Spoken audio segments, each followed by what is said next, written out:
deposit biomass? I don't know, dude. I don't usually do that on the first date.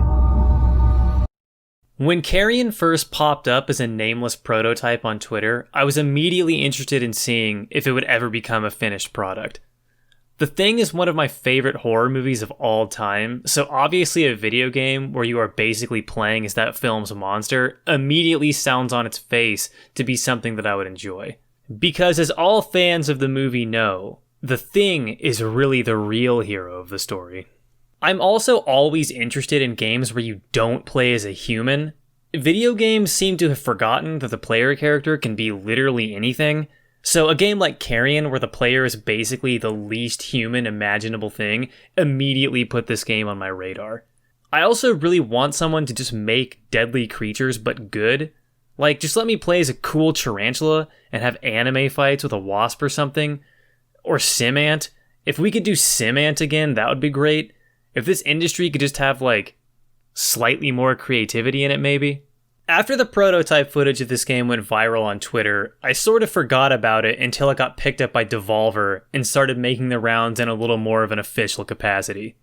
Anytime a game gets picked up by Devolver, you can pretty safely assume two things. One, it's probably going to be pretty good, and two, it's probably going to be pretty fucking weird. So at this point, I would say things were looking up for Carrion. But I was a little skeptical of how this project would end up turning out. I kind of thought it would be like that old free download game called Deathworm. You're looking at some random footage of it because finding a download for it now is seemingly impossible. Deathworm was a simple game. There are waves of enemies. The more people you eat, the bigger you get, and the harder the waves get until you either die or get bored. And then I think you've got like a high score or some shit. I don't really remember. This is kind of the direction I thought Carrion would go. Something like Deathworm, or maybe something with a level-based progression like Rampage. But let me tell you, I was extremely wrong in the best way possible. Carrion's final form ended up being an incredibly atmospheric, fast-paced, Metroidvania-style puzzle game with fun movement, fun combat, and razor-sharp level design. I thought this game was going to sort of be a goofy novelty project, but no. It's actually an incredibly well-made game in its own right, so I guess let's start actually talking about it. One of the first things I want to talk about is movement, because I don't think I've ever played a 2D game that was set up as a side-scroller that moves like this before. You hold down the mouse button, or I guess if you're some kind of mutant, a button on the controller, and the physics-based tentacles will launch out of your meat body and grab surrounding walls and objects and pull you towards them. This gives the game an extremely smooth feeling that perfectly fits the monster the player is playing as. You can effortlessly shoot across the screen and squeeze your flesh goo into a small ventilation shaft without losing any speed or momentum. You move like a greased-up sack of hamburger, and it's exactly how you would imagine something like this thing would move. This movement system does more than just serve as fitting the character, though. It also fits the gameplay extremely well. It's very clear going back and looking at older tweets during this game's development that the movement system was the bedrock of Carrion, and everything else was designed around it. First of all, this game's genre is probably closest to a Metroidvania. You move around the map, gaining new, stronger abilities that help you move around more of the map until you eventually get to the end of the game. And like I've said a billion times on this channel, one of the biggest issues you need to solve in this genre is backtracking. In the case of Carrion, the solution to backtracking was giving players an extremely fast-moving and bizarre movement system that always just sort of feels entertaining. I would almost compare it to how movement feels in the PS4 Spider-Man. It just makes you want to move. The next thing you'll notice is that this game has no map. There is no way to orient yourself in the game's world other than kind of figuring out how it's laid out on your own.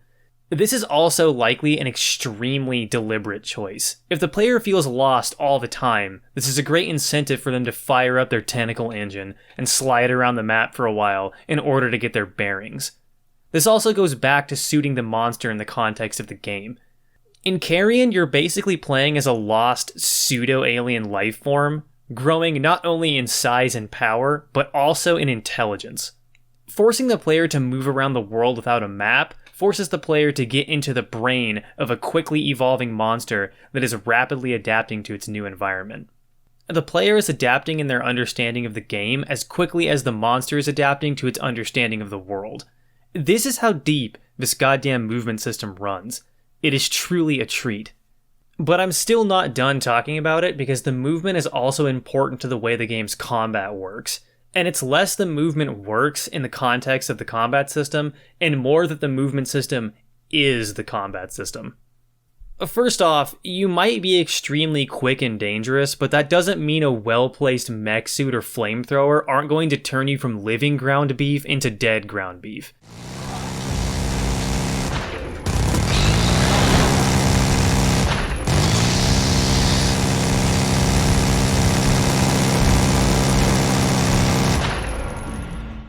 You need to stay moving to stay alive in Carrion. Most of your abilities, at least through most of the game, are also fairly short-ranged, so you need to quickly move into range of whatever you're eating and eat it as quickly as possible before it can damage or kill you. The level design is also set up in such a way that when you get into a new room filled with enemies, the first thing you do is start to think about how you are going to move. Are you going to go in meat first and just try a head-on rampage? Or are you going to be a little bit more sneaky about it and try to stealthily take out enemies from the vents and shadows? Speaking of which, level design is probably Carrion's second greatest achievement after the incredibly well-integrated movement system. Essentially, the game's world is set up as a hub world with entrances to various areas that could be considered levels, but at the end of the day, these stages in the hub world are so seamlessly integrated into each other that it really ends up giving off a little more of a non-linear open world vibe. This is fine, but the real good shit starts happening when you zoom into more of a micro level. Each individual room in Carrion is a masterpiece. Like I mentioned previously, when you enter a room, you are always presented with a number of options for how you're going to clear it. They range from just going on a rampage, all the way down to using a brain parasite to take over a mech suit, and turning the humans' own machines against them.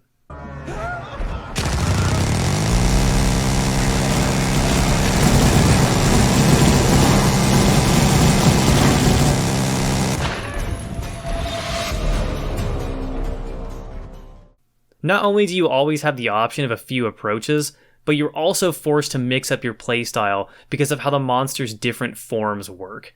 As you play through the game, you'll unlock new abilities and new forms. Forms are represented by the multiple health bars at the top of the screen, and each form has slightly different abilities. One health bar gives you your smallest form, which moves the quickest and has a more sneaky, stealthy set of abilities with things like a cloak to temporarily be invisible, and this web attack that allows you to hit enemies through some walls and sometimes manipulate levers to various effects. As you gain the second and third health bar, you get a lot less stealthy and a lot more dangerous.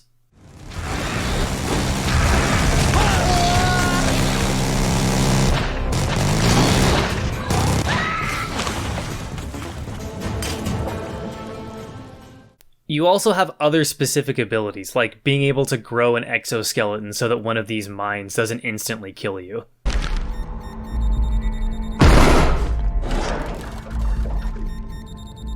The way this starts to overlap with level design is all over the game you will find these red pools, which will allow you to essentially store your health bars to downgrade yourself to one of your smaller forms. This means that different rooms can be designed and balanced around different sets of abilities. The end result here is that not only do you have several options when planning your attack, but you also need to adjust your playstyle slightly as you go, which sort of creates a revolving door of strategy. Between the movement and the sort of rotation of playstyles and the just generally expertly designed game world, Carrion stays fresh and interesting to look at through the entire playthrough. There's never any bullshit like an underwater level. There's never a time like the lab in the Resident Evil 3 remake where you just wish someone would hit you in the head with a cinder block. Carrion just consistently never misses. I think this is the main reason why so many people complained about this game's short runtime. The game is so well designed that the end just sort of takes you by surprise. Carrion flows so well right up until the credits roll that It just sort of feels like some kind of meat-fueled amusement park ride that's over too soon. As far as I'm concerned, though, Carrion is a game that easily justifies a couple playthroughs, if for no other reason than just to fuck around with the game's physics and come up with increasingly obtuse ways of clearing combat rooms.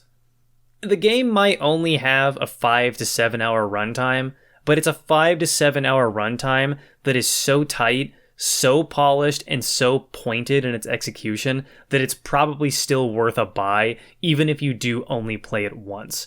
I really don't think I've ever played a game that felt as deliberate and laser-focused as Carrion was. It's a true masterclass of indie game design. There's also a lot to respect in Carrion when it comes to its art direction. First of all, the pixel art style Carrion uses gives you the exact perfect amount of fidelity to make this game palatable.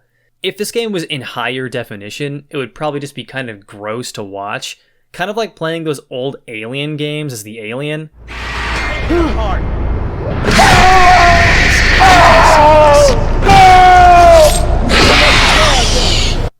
I didn't like that. And besides all that, it just looks damn amazing in general. Animations are also solid. Looking at these walk cycles for the humans, they almost seem rotoscoped or something, but I'm not sure.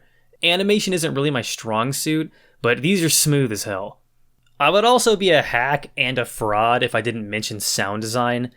Carrion is marketed as a reverse horror game, and you might be thinking, well, I don't know if reversing the horror really makes it scary, but I hope the dying screams of these people change your mind.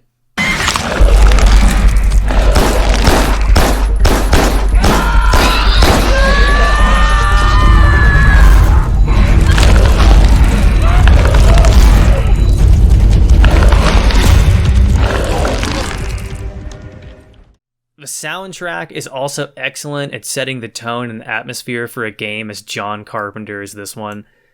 That's more or less all I have to say about Carrion. I think it's probably best to leave my review for a game this short and concise as possible. Carrion is an excellent, original, creative game that could cut glass with its game design. Just play it. For those of you following me on Twitter or hanging out in the Discord, you know that my life went a little sideways recently, which is why this video took so long to make. I wanted to come back with a quick and easy indie game to get back into the swing of things before moving on to bigger games.